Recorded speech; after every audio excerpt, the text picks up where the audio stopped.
네, 오늘 시편 1편 1절에서 6절 말씀을 가지고 의인의 길과 악인의 길이라는 제목으로 은혜를 나누도록 하겠습니다. 시편은 다양한 저자 배경에 의해서 창작된 시들을 재편집 과정을 통해서 5권, 또 150편의 시 문서입니다. 처음부터 끝까지 그 내용과 구성면에서 연속성을 유지하는 다른 성경 책들과는 구분이 됩니다. 구약의 성경이 하나님이 인간에게 주시는 말씀이라면 시편은 인간이 하나님께 드리는 찬양과 시입니다. 그 중에서 시편 1편과 2편은 시편 150편을 대표하는 서론이라고 볼 수 있습니다. 오늘 우리가 말씀을 나눌 시편 1편은 시편을 여는 일종의 서시로서 시편 전체의 주제를 담고 있다고 할 수 있습니다. 1편은 복 있는 사람과 복 없는 사람의 기준을 알려주고 있습니다. 성과 악의 절대 기준이며 단순히 도덕적 차원의 문제가 아니라 우리 인생 전 존재의 영복과 영벌을 결정하는 기준이라는 구속사적 인생관을 제시해주고 있어서 지혜서라고도 합니다. 그래서 시편을 읽게 되면 신앙인으로서 살아가는데 많은 도움이 되죠. 삶의 태도를 배우게 되는 것입니다. 시편은 또한 찬양과 기도의 책입니다. 믿음의 선배들이 어떻게 기도했는가를 경험하게 됩니다. 저와 여러분도 날마다 시편을 읽고 묵상해서 영복이 임하기를 바랍니다. 1절을 다 같이 읽어보겠습니다. 복 있는 사람은 악인의 꾀를 쫓지 아니하며 죄인의 길에 서지 아니하며 오만한 자의 자리에 앉지 아니하고. 복 있는 사람으로 시작하는 본문은 2절에서는 적극적인 면에서 복 있는 사람을 제시하고 있으며 본 9절에서는 소극적인 면에서 복 있는 사람을 제시하고 있습니다. 소극적인 면에서의 복 있는 사람의 특징 3가지는 악인의 꾀를 쫓지 아니하며 죄인의 길에 서지 아니하며 오만한 자의 자리에 앉지 아니하고입니다. 복 있는 사람은 이 3가지를 추구하지 않는 사람이겠죠. 복 없는 자는 이 본문에서 누구라고 합니까? 복 없는 자는 악한 자, 죄인, 오만한 자들을 복 없는 자라고 하고 있습니다. 이러한 자들을 따르지도 말고 주도하는 자리에 함께 하지도 말라는 것이죠. 나와는 상관없는 사람들이나 호기심에 기울이다 보면 쫓게 되고 따르게 되고 서게 됩니다. 여기에서 그 악한 자라는 그 뜻은 악함을 일컫는 것은 도덕적인 문제보다는 하나님의 뜻을 의도적으로 거역하는 사람을 악인이라고 합니다. 그리고 여기에서 죄인, 오만한 자를 영어 성경에서 보니까 스코퍼라고 하더라고요. 스코퍼란 콧방귀 끼는 거래요. 그래서 콧방귀 끼는 거, 그 남의 말을 귀 기울여 듣지 않는 교만한 자를 말하겠죠. 그래서 나와는 상관없는 사람들한테 이렇게 우리가 이렇게 관심이 없으나 거기에서 서서 귀 기울이고 이렇게 듣다 보면 자꾸 거기에 따라가게 되고 거기에 쫓아가게 되고 앉다 보면 진짜 동아리를 틀고 거기에 앉게 되는 경험을 한 적이 있는 분도 계실 겁니다. 그런 거를 아예 하지 말라는 거죠. 근데 그렇게 복 있는 사람은 악을 멀리하는 삶을 삽니다. 악과의 완전 단절된 삶을 사는 거죠. 쫓다 서다 앉다를 기억하십시오. 죄는 처음부터 무섭게 다가오는 것은 아닙니다. 살며시 다가옵니다. 눈이 가면 몸이 가고 몸이 가다가 자리를 잡게 되고 앉게 되는 것이죠. 이건 떳떳하지 않다. 하나님 말씀에 비추어 볼 때 이거는 아니다라는 생각이 되면 아쉬워하지 마시고 바로 끊고 차단하셔야 됩니다. 그런 거를 제일 잘하시는 분은 저희 목사님이실 것 같아요. 제가 처음에 이제 여기에 교회에 온 지가 벌써 1년이 넘었습니다. 근데 교회에 와서 말씀을 듣고 목사님을 존경하게 된 것은 목사님은 정말, 이 목사님은 정말 말씀을 따라 사시는 분이구나 하는 거를 느낀 게 그 많은 진짜 큰 돈 앞에서도 정말 망설임 없이 딱 차단하고 돌아섰을 때 그 말씀의 간증을 들었을 때 정말 존경하지 않을 수가 없었거든요. 제가 목사님하고 세미나를 참석한 적이 있습니다.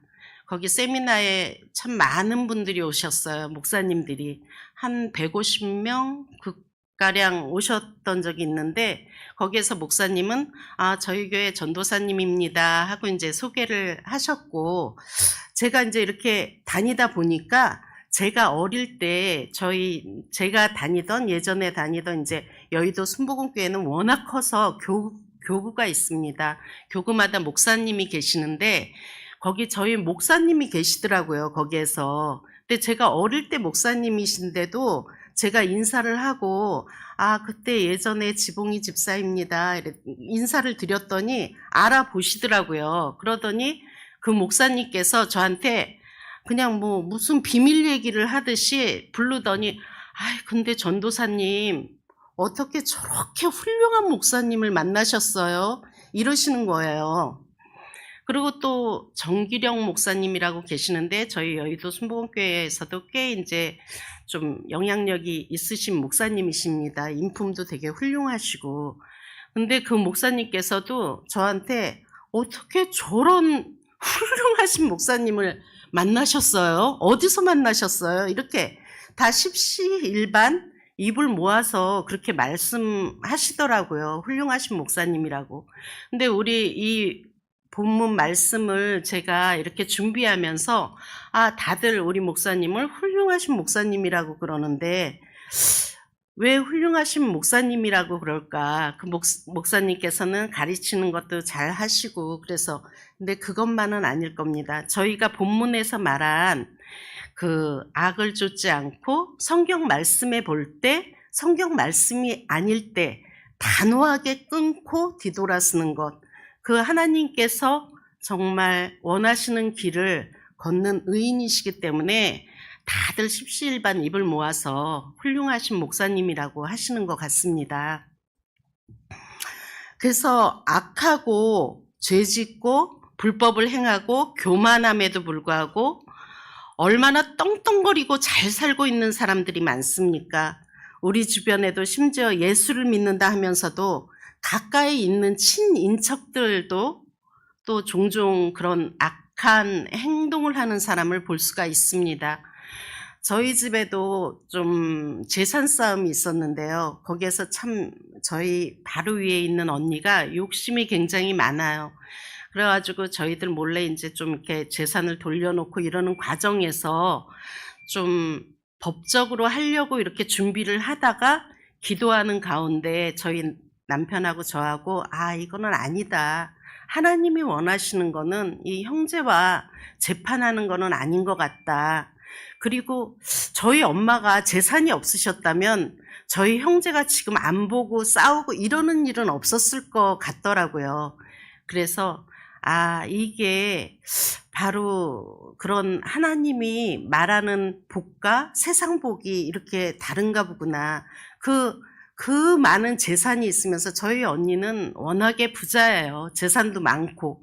그러면서도 그렇게 재산에 욕심을 내고 돈에 욕심을 내고 결국은 형제까지도 등을 지는 일이 있어서 지금까지도 보고 있지 않아서 매우 안타깝게 생각하고 기도하고 있습니다.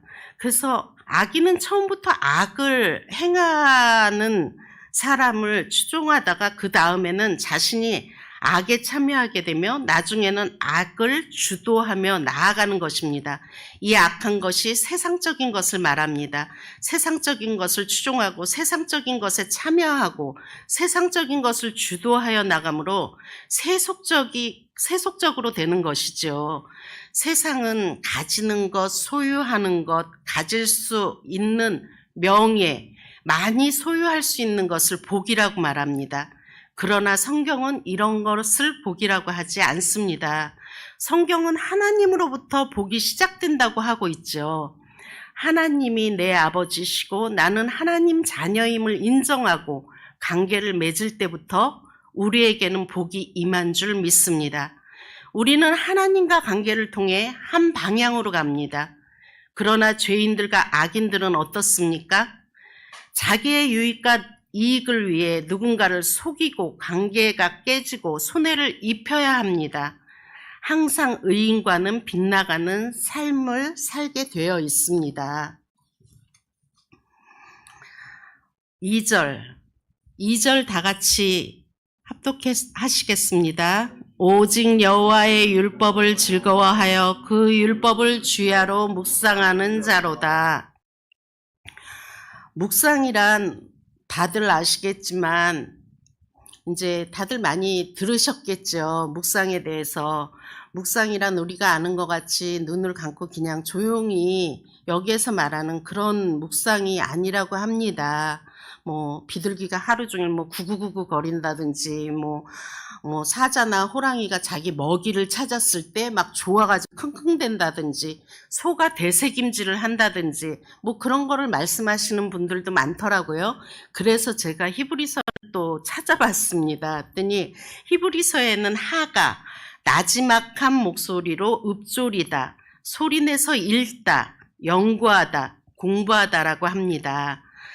목사님께서 저에게 그러셨어요. 아니 성경을 어떻게 한 가지만 보세요.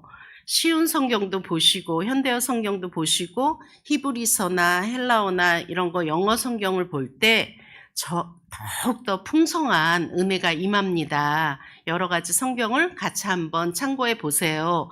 말씀하셔서 그때부터 제가 또 잘하는 건 또 순종이기에 순종하는 마음으로 또 여러 가지 이렇게 하다 보니까 히브리서랑 헬라어가 너무너무 재밌더라고요. 그래서 요즘에는 헬라어에 푹 빠져서 또 다른 은혜를 또 누리고 있습니다. 목사님께 감사하고 있습니다. 그리고 또 마틴 루터가 그런 말을 했다고 합니다. 내가 어른이고 신학 박사이고 교수인데 나는 성경을 읽을 때 또박또박 소리내서 읽는다고 했답니다. 저희 가족도 한동안 저희 가족이 모여서 큰 소리로 또박또박 성경을 몇 독을 한 적이 있어요. 그때 진짜 또 다른 은혜를 체험했습니다. 진짜 온 집안에 성경 말씀이 퍼져 있고 저희는 또 막 또박또박 읽지만 그 내용을 막 생각하고 읽지 않을 때가 있기 때문에 그냥 지나갈 때가 있습니다.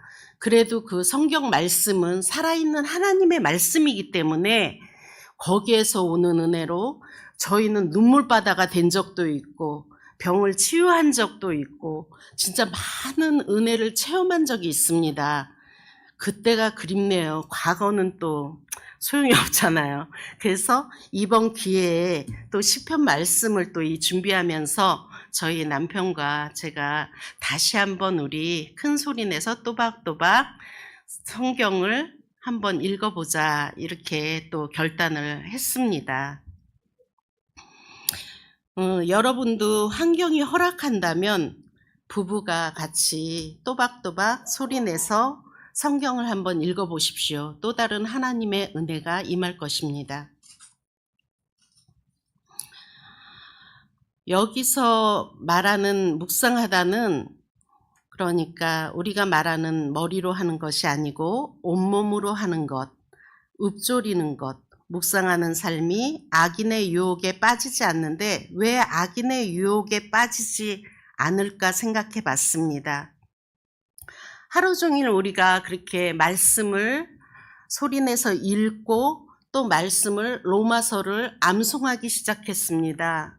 로마서를 암송하고 또 갈라디아서 2장 20절 말씀을 또 아들이 또 엄청 갈라디아서 2장 20절 말씀은 꼭 암송을 해야 된다. 근데 그게 길어서 잘 암송이 안 되더라고요. 근데 어느 순간 그걸 계속 읊조리다 보니까 그 말씀이 임했고 그 말씀을 통해서 정말 우리가 그때는 너무 환경적으로 어려운 환경이었어요. 너무 어렵고 진짜 힘들고 세상 사람들이 보면 뭐가 좋아서 저렇게 웃고 다니지? 이럴 정도로 너무 어렵고 고난 가운데 있는 삶이었는데 그 성경 말씀을 하루 종일 읊조리고 암송하다 보니까 사랑이 넘치고 정말 행복하고 그저 진짜 웃고 다니고 하루 종일 행복한 그런 경험을 한 적이 있습니다. 그래서 하나님의 말씀이 중요한 것 같습니다. 하나님의 말씀이 하시는 일이 있기 때문에 하나님의 말씀은 우리의 마음을 수직으로 중심으로 잡아갑니다. 하나님의 말씀을 묵상하는 사람은 수직의 중심에 딱 서 있는 사람입니다. 좌로나 우로나 치우치지가 않죠. 복 있는 사람은 말씀을 주야로 묵상한다고 했습니다. 주야라는 말은 밤낮이라는 말도 있겠지만 주야라는 말은 또 질적으로 의미가 있습니다. 시간적인 의미도 있지만 또 세상적으로 흔들려도 흔들림 없이 든든히 서는 그런 말씀입니다. 본문에서는 여호와의 말씀을 주야로 묵상하는 자가 받는 복이 그런 거라고 말씀하고 있습니다. 쑥덩이가 아닌 알곡으로 열매 맺는 삶을 살아가는 사람인 것이죠. 시편 1편을 잘 이해하는 것이 시편을 입문하는 첫 걸음인 것입니다. 의인의 길을 갈 것인가, 악인의 길을 갈 것인가, 내가 어떤 길을 선택하느냐가 복된 삶을 결정하는 것입니다. 여기에 계신 여러분의 삶은 어떻습니까? 늘 주야로 하나님 말씀을 묵상하는 여러분 되시기를 바랍니다. 여호와의 율법을 늘 묵상하고 가까이 두십시오. 말씀이 곧 생명이고 진리입니다. 하나님의 말씀을 묵상하는 것만이 진정한 복입니다. 그로 인하여 세상 것들의 기준에서 끊어나는 복, 그로 인하여 참 자유가 무엇인지 알고 참 자유를 누리는 저와 여러분이 되시기를 바랍니다. 요한복음 15장 6절에서 7절 말씀에 사람이 내 안에 거하지 아니하면 가지처럼 밖에 버려 말라지나니 사람들이 이것을 모아다가 불에 던져 사르느니라. 너희가 내 안에 거하고 내 말이 너희 안에 거하면 무엇이든지 원하는 대로 구하라. 그리하면 이루리라. 우리는 말씀으로 인해 풍성함을 누릴 줄 믿습니다. 3절 다 같이 읽어볼까요?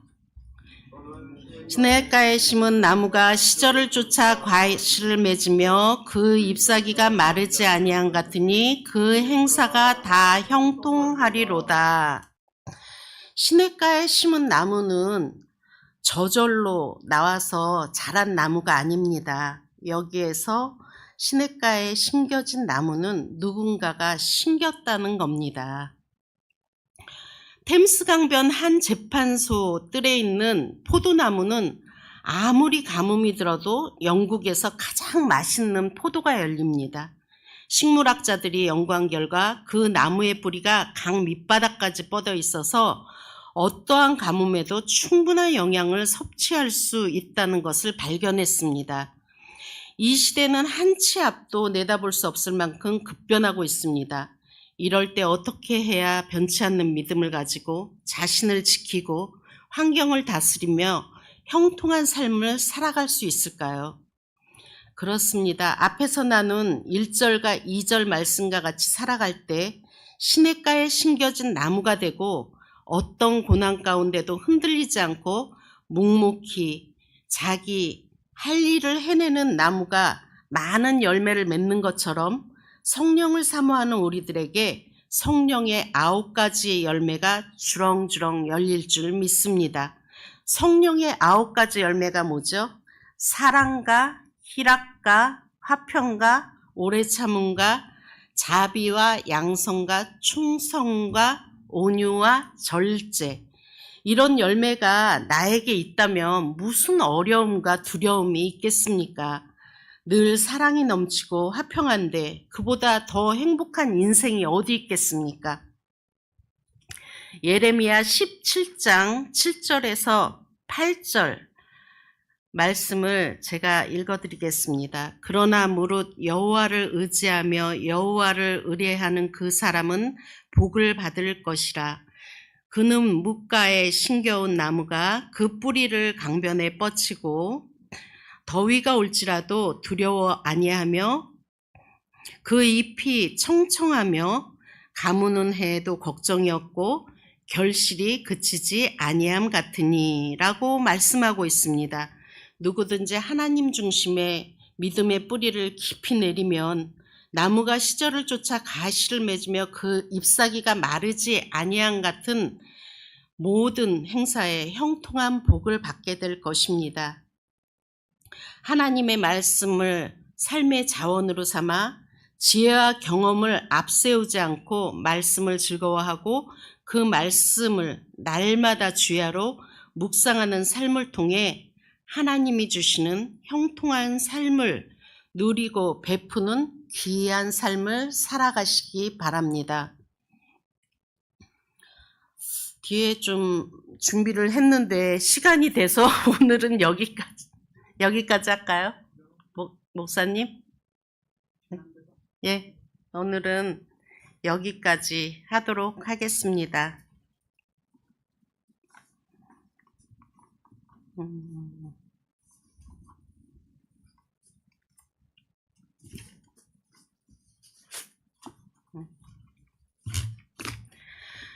하나님 아버지 감사합니다. 오늘 또 부족한 제가 또 순종하는 마음으로 이렇게 시편 1편 말씀을 가지고 말씀을 나누었습니다. 부족하지만 또 하나님께서 주시는 또 그 말씀 따라 살기를 원합니다. 시편 1편 말씀을 잘 묵상하고 날마다 묵상하고 말씀 안에 살아가는 우리들 되게 하여 주시옵소서. 예수님의 이름으로 감사하며 기도합니다. 아멘.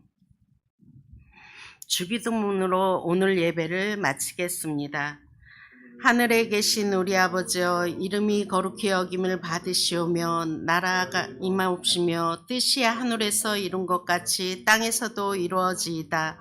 오늘날 우리에게 일용할 양식을 주옵시고 우리가 우리에게 죄 지은 자를 사하여 준 것 같이 우리 죄를 사하여 주옵시고 우리를 시험에 들게 하지 마옵시고 다만 악에서 구하옵소서. 대개 나라와 권세와 영광이 아버지께 영원히 있사옵나이다. 아멘.